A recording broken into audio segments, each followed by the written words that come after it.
আজকে আমি কবুতরের সব ডিম খেয়ে ফেলবো।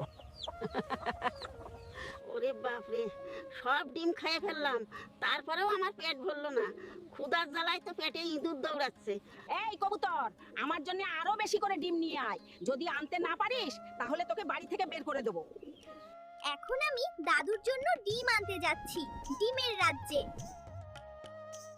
চলে এসেছি ডিমের রাজ্যে। এখন রাজার কাছ থেকে অনুমতি নিয়ে দাদুর জন্য ডিম নিয়ে যেতে হবে। মহারাজা, আমার দাদুর জন্য আমাকে কিছু ডিম দিন প্লিজ। ঠিক আছে, তোমার যতগুলো ডিম লাগে এই জায়গা থেকে নিয়ে যাও। তাড়াতাড়ি বাড়ি যেতে হবে। দাদু বলেছিল দাদুর খুব খিদে লেগেছে, তাই তাড়াতাড়ি যেতে হবে। আমার কবুতরটা তো খুব ভালো, আমার জন্য অনেক ডিম নিয়ে এসেছে। এই ডিমগুলো খেলে আমার আর কিছুই খাওয়া লাগবে না। হায় আল্লাহ রে, আমি কত কষ্ট করলাম, আর কেউ আমার জন্য একটা লাইক সাবস্ক্রাইব করলো না।